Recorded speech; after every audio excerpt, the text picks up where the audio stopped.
آخر چاند اور سورج کو جہنم میں کیوں ڈالا جائے گا؟ نبی کریم صلی اللہ علیہ وسلم نے فرمایا کہ قیامت کے دن چاند اور سورج کو جہنم میں ڈالا جائے گا۔ صحابہ کرام نے پوچھا، یا رسول اللہ، آخر ان کا قصور کیا ہوگا؟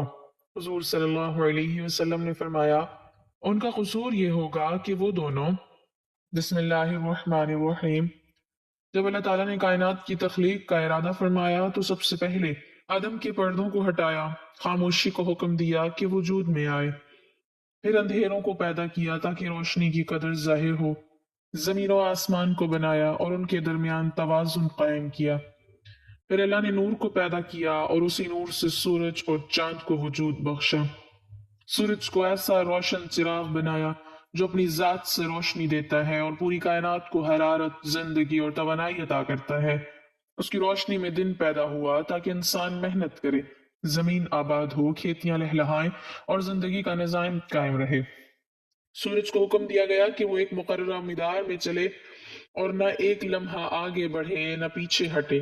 ہر طلوع اور ہر غروب اللہ کی قدرت کی گواہی بن گیا۔ پھر چاند کو پیدا فرمایا جو سورج سے نور حاصل کر کے رات کی تاریکی میں نرمی اور سکون بکھیرتا ہے۔ چاند کو ٹھنڈی روشنی دی گئی تاکہ راتیں خوف کے بجائے اطمینان کا سبب بنے۔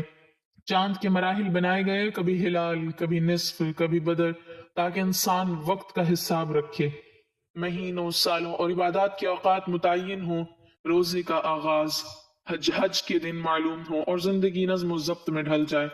اللہ نے سورج اور چاند دونوں کو اس طرح جوڑا کہ ایک کی موجودگی دوسرے کی عدم موجودگی کی خبر دے، دن کے بعد رات اور رات کے بعد دن آئے اور انسان سمجھ جائے کہ زندگی بھی اسی طرح گردش میں ہے، کوئی لمحہ ہمیشہ کا نہیں۔ سورج اپنی شدت سے اللہ کی جلالی صفات کی نشانی ہے اور چاند اپنی لطافت سے جمالی صفات کی۔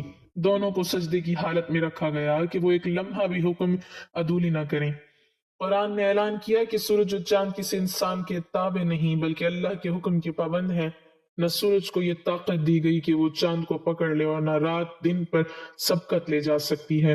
ہر ایک اپنے اپنے مدار میں تیر رہا ہے۔ یہ سب اس لیے ہے تاکہ انسان دیکھے، سوچے اور پہچان لے کہ یہ عظیم نظام خود بخود نہیں بلکہ ایک قادر، حکیم اور رب واحد کی تخلیق ہے، جو چاہے تو سورج کو بے نور کر دے اور چاہے تو چاند کو بجھا دے، مگر اس نے انہیں قائم رکھا تاکہ انسان ہدایت پائے، شکر ادا کرے اور اس رب کی طرف لوٹے جس نے چاند اور سورج کو پیدا کر کے انہیں آسمان کی پیشانی پر سجا۔ جب چاند اور سورج کو پیدا کیا گیا تو ان کے ساتھ خاموشی میں ایک عہد بھی باندھا گیا۔ سورج سے کہا گیا کہ تو طاقت کی علامت بنے مگر غرور نہ کرے، تیری تپش زمین کو زندہ رکھے مگر جلا نہ ڈالے، تو طلوع ہو تو امید جاگے اور غروب ہو تو انسان سمجھے کہ ہر عروج کو زوال ہے۔ اسی طرح چاند سے فرمایا گیا کہ تو نرمی اور حیا کی نشانی بنے، اندھیری راتوں میں مسافروں کا ساتھی ہو، غمزدہ دلوں کے لیے سکون بنے۔ تیری روشنی مکمل نہیں ہوگی تاکہ انسان سمجھے کہ کامل نور صرف اللہ کا ہے۔ چاند کو گھٹنے بڑھنے کا حکم دیا گیا تاکہ زمانہ انسان کو یہ سبق دے کہ کمی بیشی زندگی کا حصہ ہے۔ کبھی چاند باریک سا ہلال بن کر آسمان پر ابھرتا ہے جیسے امید کی ایک لکیر ہو، اور کبھی پورا بدر بن کر چمکتا ہے جیسے رحمت کا دروازہ کھل گیا ہو۔ پھر آہستہ آہستہ گھٹتا ہے تاکہ دلوں کو یہ پیغام ملے کہ کمال کے بعد زوال بھی آتا ہے۔ سورج کو وقت کا نگہبان بنایا گیا، اس کی حرکت سے دنوں کا حساب ہوا، اس کے سایوں میں سے گھڑیوں نے جنم لیا، اسی کے طلوع و غروب سے نمازوں کے اوقات مقرر ہوئے، فجر کی سفیدی، ظہر کی تپش، عصر کی ڈھلتی روشنی، مغرب کا سرخ کنارہ اور عشاء کی تاریکی سب سورج کے حکم سے جڑی ہوئی ہیں۔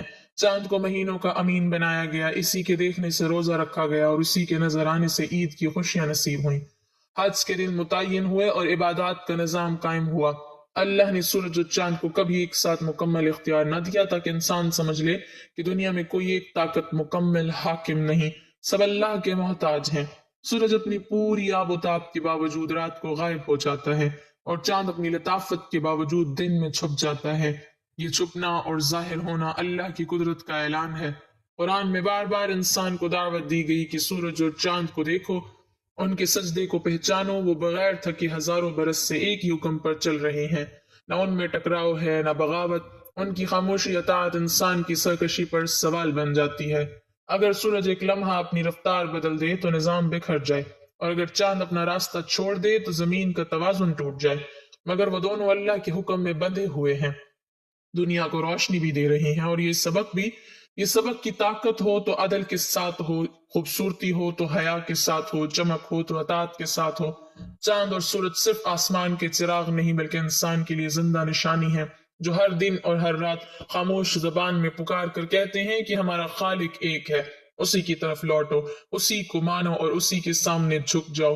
چاند اور سورج کی کہانی یہیں ختم نہیں ہوتی، بلکہ ہر لمحہ ایک نیا پیغام بن کر جاری رہتی ہے۔ جب زمین پر پہلا انسان آیا تو اس نے سب سے پہلے آسمان کی طرف دیکھا، سورج کو دیکھا جو بغیر رکے چل رہا تھا، اور چاند کو دیکھا جو خاموشی سے رات کو سنوار رہا ہے۔ اسی دن انسان کے دل میں سوال پیدا ہوا کہ یہ کون ہے جو ان عظیم طاقتوں کو تھامے ہوئے ہے؟ اللہ نے اسی سوال کو ہدایت کا دروازہ بنایا۔ سورج کو مشرق سے نکال کر مغرب میں چھپا دیا تاکہ انسان سمجھے کہ سمتیں بھی اللہ کے حکم میں ہیں۔ چاند کو کبھی بادلوں میں چھپا دیا، کبھی صاف آسمان میں جگمگا دیا تاکہ انسان جانے کہ ظاہری پردے حقیقت کو مٹا نہیں سکتے۔ سورج جب گرہین میں جاتا ہے تو اس کی ساری آب و تاب ایک لمحے کو ماند پڑ جاتی ہے، اور انسان لرز کر سمجھ لیتا ہے کہ جسے وہ طاقت سمجھ رہا تھا وہ بھی بے بس ہے۔ چاند جب گرہین میں ڈوبتا ہے تو رات مزید گہری ہو جاتی ہے، اور دلوں میں یہ احساس جاگ اٹھتا ہے کہ روشنی چھن جائے تو انسان کتنا محتاج ہو جاتا ہے۔ یہ گرہین دراصل اللہ کی تنبیہ ہے۔ سورج اور چاند نہ کسی کے رب ہیں نہ کسی کے مقدر کے مالک، بلکہ خود مخلوق ہیں۔ اللہ نے سورج کو زندگی کی سانس بنایا، اس کی روشنی سے سمندر بخارات بناتے ہیں، بادل بنتے ہیں، بارش برستی ہے اور مردہ زمین زندہ ہو جاتی ہے۔ چاند کو سمندروں پر اثر دیا، مد و جزر اس کے اشارے پر اٹھتے ہیں اور گرتے ہیں تاکہ زمین کا نظام متوازن رہے۔ انسان کے دلوں پر بھی چاند کا اثر رکھا گیا، اس لیے راتیں سوچ، عبادت اور راز و نیاز کے لیے بنی۔ سورج کی روشنی میں دنیا کی دوڑ رکھی گئی اور چاندنی راتوں میں روح کی پرواز۔ اللہ نے دونوں کو اس طرح رکھا کہ ایک دوسرے کے بغیر ادھورے ہیں۔ سورج نہ ہو تو زندگی جم جائے، اور چاند نہ ہو تو وقت بکھر جائے۔ یہ دونوں مل کر انسان کو یاد دلاتے ہیں کہ دنیا کا حسن توازن میں ہے، نہ صرف دن میں کھو جانا درست ہے، نہ صرف رات میں۔ قرآن نے ان کو آیات کہا، یعنی نشانیاں، ایسے نشانیاں جو بولتی نہیں مگر سمجھانے میں کبھی خاموش نہیں ہوتی۔ ہر طلوع میں ایک نیا آغاز ہے اور ہر غروب میں ایک انجام کا پیغام۔ ہر ہلال میں امید ہے اور ہر بدر میں شکر۔ چاند اور سورج انسان سے یہ عہد لیتے ہیں کہ جس رب نے ہمیں تھاما ہوا ہے وہی تمہیں بھی سنبھالے ہوئے ہے، بس شرط یہ ہے کہ تم اپنی نظریں آسمان کی نشانیوں سے اٹھا کر دل کے آسمان پر لے جاؤ اور وہاں اپنے رب کو پہچان لو۔ اسلام کے مطابق چاند اور سورج کے بارے میں ایک نہایت سبق آموز اور مستند حقیقت وہ ہے جو نبی کریم صلی اللہ علیہ وسلم کے زمانے میں پیش آئی۔ ایک دن مدینہ کی فضا معمول کے مطابق تھی کہ اچانک سورج کو گرہین لگ گیا، روشنی ماند پڑنے لگی، دن میں رات کا سا سما ہونے لگا۔ لوگ گھبرا گئے کیونکہ جاہلیت کے زمانے میں یہ عقیدہ تھا کہ سورج یا چاند کا گرہین کسی بڑے انسان کی موت یا پیدائش کی وجہ سے ہوتا ہے۔ اتفاق سے اسی دن حضور صلی اللہ علیہ وسلم کے صاحبزادے حضرت ابراہیم رضی اللہ تعالی عنہ کا وصال ہوا۔ کچھ لوگوں نے کہنا شروع کر دیا کہ سورج کو گرہین ابراہیم رضی اللہ تعالی عنہ کی وفات کی وجہ سے لگا ہے۔ یہ بات بظاہر حضور صلی اللہ علیہ وسلم کی عظمت بڑھانے والی تھی، مگر آپ صلی اللہ علیہ وسلم نے فوراً اس کی تردید فرمائی۔ آپ صلی اللہ علیہ وسلم مسجد کی طرف تشریف لے گئے، لوگوں کو جمع کیا اور نہایت واضح الفاظ میں فرمایا کہ سورج اور چاند اللہ کی نشانیوں میں سے دو نشانیاں ہیں، یہ کسی کے مرنے یا جینے سے گرہین میں نہیں جاتے۔ جب تم انہیں گرہین میں دیکھو تو اللہ کی طرف رجوع کرو، نماز پڑھو اور دعا کرو۔ یہ الفاظ دراصل انسان کو یہ عقیدہ سکھانے کے لیے تھے کہ کائنات کی کوئی چیز بھی انسانی تقدیر کی غلام نہیں، بلکہ سب اللہ کے حکم کے تابع ہیں۔ اسی موقع پر حضور صلی اللہ علیہ وسلم نے لمبی نماز ادا کی جسے نماز کسوف کہا جاتا ہے۔ اس نماز میں آپ صلی اللہ علیہ وسلم نے قیام بھی طویل کیا، رکوع بھی لمبا کیا اور سجدوں میں گڑ گڑا کر دعا فرمائی۔ یہ منظر صحابہ رضی اللہ عنہم کے دلوں میں ہمیشہ کے لیے نقش ہو گیا کہ سورج جیسی عظیم مخلوق بھی جب بدلتی ہے تو اللہ کے حکم سے، اور انسان کا کام خوف یا توہم نہیں بلکہ عبادت اور رجوع ہے۔ قرآن میں بھی اللہ تعالیٰ نے صاف اعلان فرمایا کہ سورج اور چاند کے حساب سے ساتھ چل رہے ہیں۔ نہ سورج کو یہ طاقت ہے کہ وہ چاند کو پکڑ لے اور نہ رات دن پر سبقت لے جا سکتی ہے، ہر ایک اپنے مقررہ مدار میں تیر رہا ہے۔ یہ حقیقت اسلام انسان کو اس لیے سکھاتا ہے تاکہ وہ سورج اور چاند کو دیکھ کر ان سے مانگنے کے بجائے ان کے خالق کو پہچانے یہ بھی حقیقت ہے کہ قیامت کے قریب سورج اور چاند کا نظام بدل دیا جائے گا، سورج لپیٹ دیا جائے گا اور چاند بے نور ہو جائے گا۔ یہ سب اس بات کی دلیل ہے کہ یہ ہمیشہ کے لیے نہیں بلکہ وقتی نظام ہے۔ اسلام میں چاند اور سورج کو کہانی نہیں بلکہ زندہ دلیل بنایا گیا ہے، ایسی دلیل جو ہر روز آنکھوں کے سامنے ہوتی ہے اور خاموش زبان میں یہ اعلان کرتی ہے کہ جس طرح ہم ایک لمحہ بھی اپنے راستے سے نہیں ہٹ سکتے، اسی طرح انسان کو بھی اپنے رب کے حکم سے نہیں ہٹنا چاہیے۔ یہی وہ سچی اسلامی حقیقت ہے جو چاند اور سورج کو محض آسمانی اجسام نہیں بلکہ ایمان کو جگانے والی نشانیاں بنا دیتی ہیں۔ ایک اور سچی اسلامی حقیقت جو چاند اور سورج سے جڑی ہوئی ہے وہ حضرت ابراہیم علیہ السلام کے واقعے سے سامنے آتی ہے جو قرآن نے خود بیان کیا ہے۔ جب حضرت ابراہیم علیہ السلام حق کی تلاش میں تھے اور ان کی قوم ستاروں، چاند اور سورج کی پرستش کرتی تھی تو اللہ نے انہیں فطری انداز میں ہدایت کا راستہ دکھایا۔ ایک رات انہوں نے ایک روشن ستارہ دیکھا تو قوم کی زبان میں فرمایا کہ یہ میرا رب ہے، مگر جب وہ ڈوب گیا تو فوراً کہہ دیا کہ میں ڈوب جانے والوں کو پسند نہیں کرتا۔ پھر چاند طلوع ہوا جو ستارے سے زیادہ روشن تھا۔ حضرت ابراہیم علیہ السلام نے قوم کو سمجھانے کے لیے فرمایا کہ یہ میرا رب ہے، مگر جب چاند بھی غروب ہو گیا تو آپ علیہ السلام نے اعلان کر دیا کہ اگر میرا رب مجھے ہدایت نہ دے تو میں گمراہوں میں سے ہو جاؤں گا۔ پھر سورج طلوع ہوا جو سب سے زیادہ روشن اور طاقتور نظر آتا تھا۔ آپ علیہ السلام نے فرمایا کہ یہ میرا رب ہے، یہ سب سے بڑا ہے، مگر جب سورج بھی ڈھل کر غروب ہو گیا تو حضرت ابراہیم علیہ السلام نے پوری یقین دہانی کے ساتھ کہا کہ میں ان سب سے بیزار ہوں جنہیں تم اللہ کا شریک ٹھہراتے ہو۔ میں نے اپنا رخ اس ذات کی طرف کر لیا ہے جس نے آسمانوں اور زمین کو پیدا کیا، اور میں مشرکوں میں سے نہیں ہوں۔ یہ واقعہ دراصل ایک گہری حقیقت سکھاتا ہے کہ چاند اور سورج جتنے بھی عظیم نظر آئیں وہ رب نہیں ہو سکتے، کیونکہ رب وہ ہوتا ہے جو کبھی غائب نہ ہو، جو زوال سے پاک ہو اور جو محتاج نہ ہو۔ اسلام نے اس واقعے کے ذریعے انسان کی عقل کو مخاطب کیا اور بتایا کہ جو چیز طلوع و غروب کی محتاج ہو وہ عبادت کے لائق نہیں۔ یہی وجہ ہے کہ اسلام میں سورج اور چاند کو سجدہ کرنے سے منع کیا گیا اور صاف حکم دیا گیا کہ اگر سجدہ کرنا ہے تو اس اللہ کو کرو جس نے انہیں پیدا کیا۔ یہ واقعہ محض ایک قصہ نہیں بلکہ عقیدے کی بنیاد ہے۔ آج بھی جب سورج غروب ہوتا ہے اور چاند گھٹتا بڑھتا ہے تو حضرت ابراہیم علیہ السلام کا یہ پیغام زندہ ہو جاتا ہے کہ طاقت، چمک اور روشنی دھوکہ ہو سکتی ہے، مگر سچائی ہمیشہ اس رب کے ساتھ ہے جو نہ ڈوبتا ہے نہ بدلتا ہے۔ چاند اور سورج اس واقعے کی صورت میں اسلام میں توحید کی سب سے روشن دلیل بن کر سامنے آتے ہیں جو انسان کو عقل، فطرت اور ایمان تینوں راستوں سے ایک ہی حقیقت کی طرف لے جاتے ہیں کہ عبادت صرف اسی ذات کی ہونی چاہیے جو ہمیشہ باقی رہنے والی ہے۔ اسلام میں چاند اور سورج سے جڑی ایک اور گہری اور دل دہلا دینے والی حقیقت قیامت کے مناظر سے تعلق رکھتی ہے جسے قرآن نے نہایت مختصر مگر لرزا دینے والے انداز میں بیان کیا ہے۔ اللہ تعالیٰ فرماتا ہے کہ جب آنکھیں پتھرا جائیں گی اور چاند بے نور کر دیا جائے گا اور سورج اور چاند کو اکٹھا کر دیا جائے گا، یہ آیت دراصل اس نظام کے خاتمے کا اعلان ہے جسے انسان ہمیشہ قائم سمجھتا ہے۔ دنیا میں سورج پوری آب و تاب کے ساتھ چمکتا ہے اور چاند سکون بکھیرتا ہے، مگر قیامت کے دن یہی روشن نشانیاں بے بس ہو جائیں گی۔ سورج جس کے طلوع پر دنیا جاگتی ہے اس دن سر پر لا کھڑا کیا جائے گا۔ حدیث میں آتا ہے کہ سورج لوگوں کے اتنا قریب کر دیا جائے گا کہ پسینے میں ڈوب جائیں گے۔ یہی سورج جو دنیا میں زندگی کی علامت ہے اس دن آزمائش کا سبب بنے گا تاکہ انسان جان لے کہ اصل نجات روشنی میں نہیں بلکہ ایمان میں ہے۔ چاند جسے شاعر محبوب کا چہرہ کہتے ہیں اور جس کی روشنی میں مسافر راستہ ڈھونڈتے ہیں، قیامت کے دن بے نور ہو جائے گا، اس کا حسن ماند پڑ جائے گا تاکہ انسان سمجھ جائے کہ حسن بھی عارضی ہے۔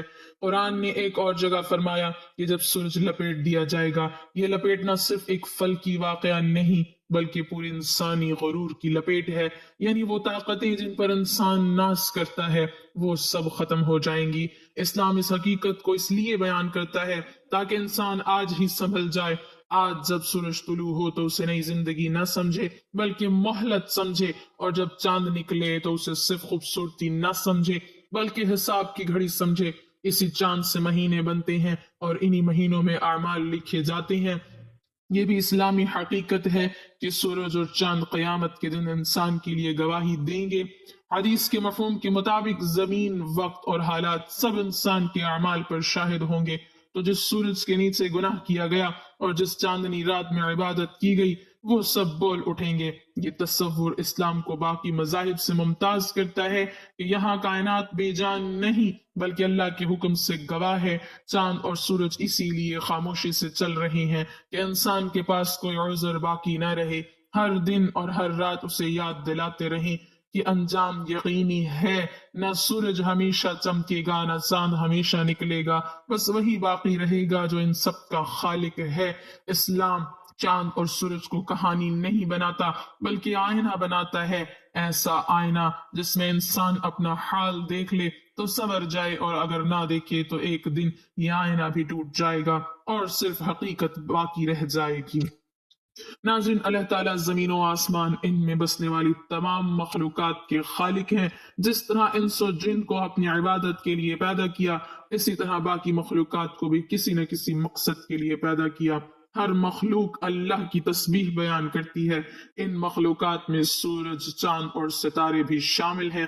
نبی کریم صلی اللہ علیہ وسلم نے جاہلیت کی ایک برائی یہ بھی ذکر فرمائی، لوگ ستاروں کی گردش اور ان کے اپنی اپنی منازل میں طلوع و غروب کی وجہ سے بارشوں وغیرہ کے برسنے کا اعتقاد رکھیں گے۔ حضرت زید بن خالد رضی اللہ تعالی عنہ سے مروی ہے کہ حدیبیہ کے مقام پر رات کو بارش ہوئی اور صبح اللہ کے رسول صلی اللہ علیہ وسلم نے ہمیں نماز فجر پڑھائی۔ جب آپ صلی اللہ علیہ وسلم نماز سے فارغ ہوئے تو ہماری طرف رخ مبارک پھیر لیا اور پوچھا کہ آپ لوگوں کو معلوم ہے کہ آپ کے رب نے کیا فرمایا؟ ہم نے عرض کی کہ اللہ اور اس کا رسول صلی اللہ علیہ وسلم بہتر جانتے ہیں۔ آپ صلی اللہ علیہ وسلم نے فرمایا، اللہ تعالیٰ نے فرمایا ہے کہ میرے بندوں نے صبح کی تو مجھ پر ایمان رکھتے تھے اور ستاروں کے منکر تھے، اور جس نے کہا کہ ہم پر فلاں فلاں ستارے نے بارش برسائی تو ایسے کہنے والا شخص میرا منکر جبکہ ستاروں پر اعتقاد رکھنے والا ہے۔ نظام فلکی قدرت الہیہ کا مظہر اور تابع ہے۔ مفہوم آیت اور سورج، چاند اور ستارے سب کے سب اس اللہ کے حکم سے ایک مقرر، منظم اور منضبط نظام کے تابع بنا دیے گئے ہیں۔ حضرت ابوبکر رضی اللہ تعالی عنہ سے مروی طویل حدیث میں ہے کہ اللہ کے رسول صلی اللہ علیہ وسلم نے فرمایا کہ سورج اور چاند اللہ تعالیٰ کی قدرت کی نشانیوں میں سے دو بڑی نشانیاں ہیں۔ مفہوم آیت، اللہ وہی ذات ہے جس نے سورج کو روشنی کا ذریعہ اور منبع بنایا، اور سورج اپنے مقرر کردہ راستے پر چلتا ہے، جو راستہ غالب علم والے اللہ تعالیٰ کی طرف سے مقرر کردہ ہے۔ حضرت ابو ذر رضی اللہ تعالی عنہ سے مروی ہے کہ میں سورج کے غروب کے وقت نبی کریم صلی اللہ علیہ وسلم کے پاس مسجد میں بیٹھا ہوا تھا۔ آپ صلی اللہ علیہ وسلم نے مجھے مخاطب کرتے ہوئے فرمایا، ابو ذر، کیا آپ جانتے ہیں کہ سورج کہاں غروب ہوتا ہے؟ میں نے عرض کی، اللہ اور اس کا رسول صلی اللہ علیہ وسلم ہی اس بات کو زیادہ بہتر جانتے ہیں۔ آپ صلی اللہ علیہ وسلم نے فرمایا، جب غروب ہونے کے لیے اپنے مقام کی طرف چلا جاتا ہے تو زیر عرش اللہ کو سجدہ کرتا ہے۔ سورج کی سجدہ کرنے سے مراد یہ ہے کہ اس کا ہر طلوع و غروب اللہ تعالیٰ کی اجازت سے ہوتا ہے اور یہ اس کی اجازت کا تابع ہے۔ اللہ تعالیٰ کی اجازت کا تابع فرمان ہونا ہی اس کا سجدہ قرار دیا گیا ہے۔ حضرت نعمان بن بشیر رضی اللہ تعالی عنہ سے مروی ہے، رسول اللہ صلی اللہ علیہ وسلم کے زمانہ مبارک میں سورج گرہن ہوا۔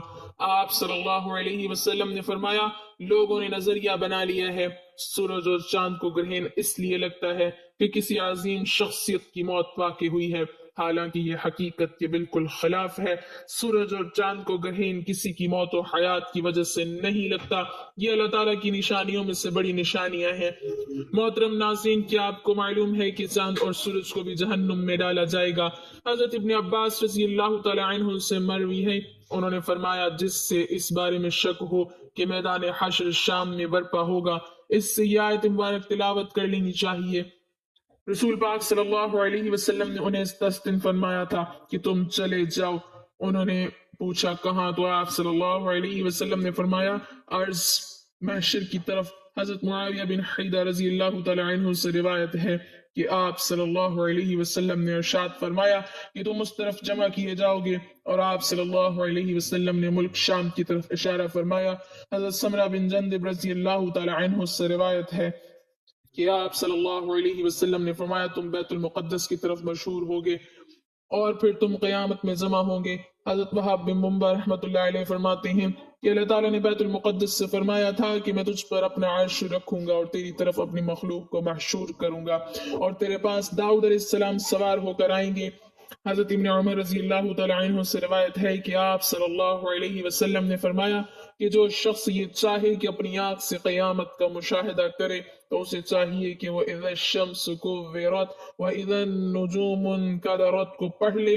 قیامت کے دن ایک منادی ندا کرے گا جس سے یہ سب مخلوقات سنے گی، وہ کہے گا ہر قوم جو خدا کو چھوڑ کر جن معبودوں کی عبادت کرتی تھی ان کے ساتھ ہو جائے۔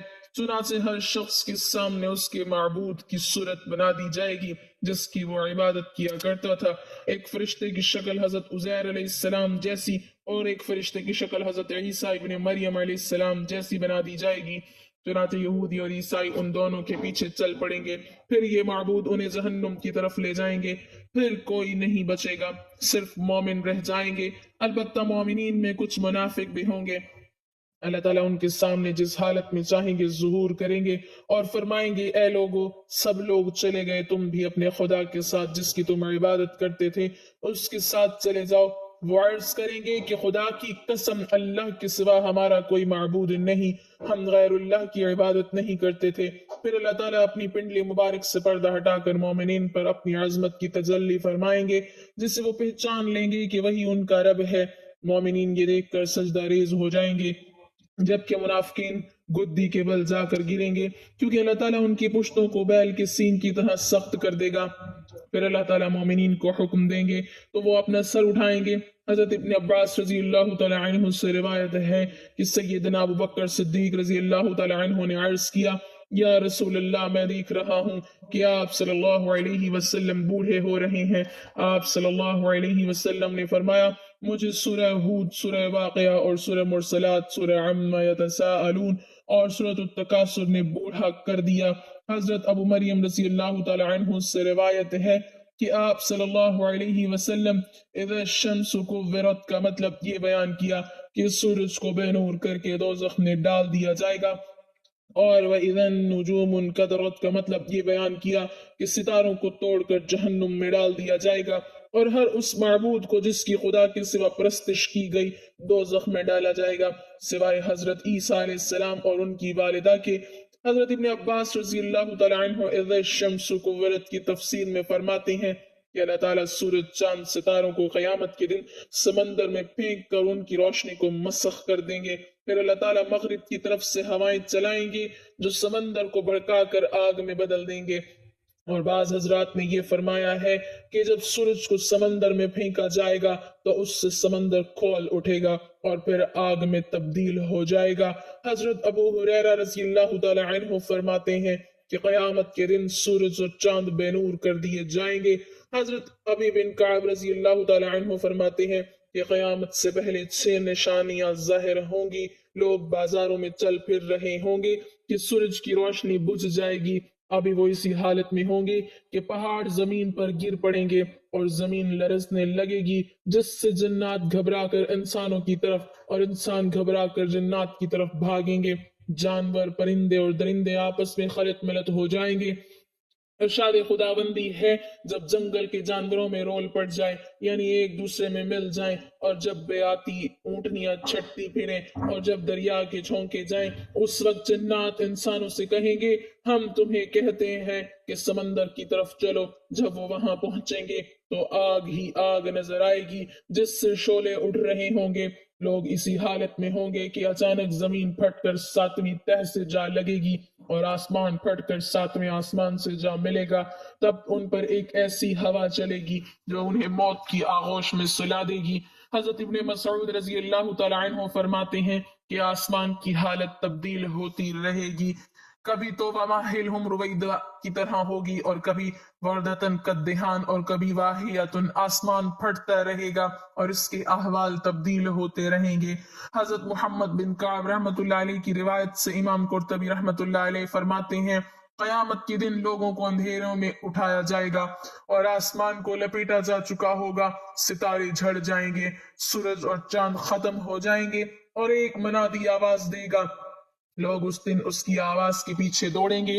ارشاد باری تعالی ہے اس دن پیچھے دوڑیں گے پکارنے والے کے، ٹیڑھی نہیں جس کی بات آپ صلی اللہ علیہ وسلم نے فرمایا جب میں جنت میں داخل ہوں گا اور اپنے رب ذوالجلال کو دیکھوں گا تو اس کے سامنے سجدہ ریز ہو جاؤں گا۔ اللہ تعالیٰ مجھے اپنی تعریف اور بزرگی بیان کرنے کی ایسی اجازت دیں گے جو اپنی مخلوق میں سے کسی کو نہیں دی ہوگی۔ پھر اللہ تعالیٰ فرمائیں گے یا محمد اپنا سر اٹھائیں، شفاعت کریں، آپ کی شفاعت قبول ہوگی، آپ سوال کریں آپ کو عطا کیا جائے گا۔ جب میں اپنا سر اٹھاؤں گا تو اللہ تعالیٰ استفسار فرمائیں گے کہ آپ کیا چاہتے ہیں، حالانکہ اللہ تعالیٰ خوب جانتے ہیں۔ میں عرض کروں گا یا اللہ آپ نے مجھ سے شفاعت کا وعدہ فرمایا تھا، بس آپ جنتیوں کے حق میں میری شفاعت قبول فرمائیں تاکہ وہ جنت میں داخل ہو سکیں۔ اللہ تعالیٰ فرمائیں گے میں نے ان کے حق میں آپ کی شفاعت قبول کی اور ان کو جنت میں داخل ہونے کی اجازت دی۔ اس ذات کی قسم جس نے مجھے حق کے ساتھ بھیجا ہے، تم دنیا میں اپنی بیویوں اور گھروں کو اس سے زیادہ نہیں پہچانتے جس طرح جنت والے اپنی بیویوں اور گھروں کو پہچانتے ہیں۔ بس ہر آدمی 72 ہونوں سے ہم بستری کرے گا جنہیں اللہ تعالیٰ اس جنتی کے لیے پیدا فرمائیں گے، اور اولاد آدم علیہ السلام میں سے 2 عورتوں سے بھی ہم بستری کرے گا جنہیں عبادت خداوندی کی وجہ سے جنت کی عورتوں پر فضیلت حاصل ہوگی۔ ان میں سے پہلی سے یاقوت کے کمرے میں سونے کے تخت پر ہم بستری کرے گا جو موتیوں سے گھرا ہوگا، اس عورت نے ریشم کے ستر جوڑے پہنے ہوں گے۔ اگر جنتی اپنے ہاتھ اس کے دونوں کندھوں کے درمیان رکھ کر اپنے ہاتھ کی طرف دیکھے گا تو اسے اپنا ہاتھ اس کے سینے میں سے اس کے کپڑوں، گوشت اور جلد کے پیچھے سے بھی دکھائی دے گا، نیز جتنی اس کی پنڈلی کے گودے کو بھی دیکھ سکے گا۔ جس طرح تم میں سے کوئی یاقوت کی نلکی میں دھاگے کو دیکھ سکتا ہے، اس کی بیوی کا جگر اس کے لیے آئینہ ہوگا اور اس کا جگر بیوی کے لیے آئینہ ہوگا۔ جب وہ اپنی بیوی کے پاس ہوگا نہ وہ اس سے اکتائے گا اور نہ اس کی بیوی اس سے اکتائے گی، یہ جب بھی اس کے پاس آئے گا اسے کنواری پائے گا، نہ مرد کا ذکر سستی کرے گا نہ ہی بیوی کی فرج کو شکایت ہوگی۔ اس دوران انہیں ندا دی جائے گی کہ تم دونوں میں سے کوئی بھی سیر نہ ہوگا اور نہ ہی منی نکلے گی۔ جنتی مرد سے کہا جائے گا تیرے لیے اور بھی بہت سی بیویاں ہیں، وہ ایک ایک کر کے سب کے پاس جائے گا، جس بھی بیوی کے پاس جائے گا وہ کہے گی واللہ میں نے جنت میں کوئی تجھ سا حسین نہ دیکھا اور نہ تجھ سے زیادہ کسی کو محبوب بنایا، اور جہنم کے مستحق جہنم میں جائیں گے۔ عبدالعزیز بن مختار بن عبداللہ دناج کہتے ہیں کہ میں خالد بن عبداللہ بن خالد بن ابی اسید کے عہد میں ایک مسجد میں ابو سلمہ بن عبد الرحمن کے ساتھ بیٹھا تھا، حسن بھی آ کر بیٹھ گئے، ہم گفتگو کر رہے تھے۔ دوران گفتگو ابو سلمہ نے کہا ہمیں سیدنا ابو ہریرہ رضی اللہ تعالی عنہ نے بیان کیا ہے کہ نبی کریم صلی اللہ علیہ وسلم نے فرمایا قیامت والے دن سورج اور چاند دونوں دوزخ میں لپٹے ہوں گے اور ان کا رنگ سرخ ہوگا۔ حسن نے کہا ان کا کیا گناہ ہے؟ سیدنا ابو ہریرہ رضی اللہ تعالی عنہ نے کہا میں تجھے رسول اللہ صلی اللہ علیہ وسلم کی حدیث بیان کر رہا ہوں۔ یہ سن کر حسن خاموش ہو گیا۔ انہیں دوزخ میں ڈالنا بطور سزا نہیں ہے بلکہ سورج اور چاند کی پرستش کرنے والوں کی مذمت اور ان کو رسوا کرنے کے لیے انہیں دوزخ میں ڈالا جائے گا کہ دیکھو جن کو تم خدا سمجھتے تھے اور جن کی پرستش کرتے تھے تم کو عذاب سے بچانا تو درکار، آج وہ خود دوزخ میں پڑے ہیں اور خود کو دوزخ سے نہیں نکال سکتے۔ حضرت علامہ مفتی احمد یار خان نعیمی علیہ رحمہ لکھتے ہیں کہ چاند اور سورج عذاب پانے کے لیے دوزخ میں نہیں جائیں گے بلکہ اپنے پجاریوں کو عذاب دینے جائیں گے، ان کی گرمی عذاب کی گرمی سے مل کر عذاب کو دوبالا کر دے گی۔ دیکھو دوزخ میں عذاب دینے کے لیے فرشتے بھی تو ہوں گے، مگر وہ عذاب پانے کے لیے وہاں نہیں گئے بلکہ عذاب دینے کے لیے ہوں گے۔ نیز چاند اور سورج نور ہیں اور نور کو نار تکلیف نہیں دیتی۔ دیکھو مومنین گناہ گاروں کو نکالنے کے لیے دوزخ میں جائیں گے مگر بالکل تکلیف نہ پائیں گے۔ اللہ تعالی ہمیں دین کی مکمل سمجھ نصیب فرمائے اور ہمیں نیکوکاروں میں شامل کرے، آمین۔ ناظرین کمنٹ باکس میں اللہ تعالیٰ کے 99 ناموں میں سے ایک نام ضرور ٹائپ کریں۔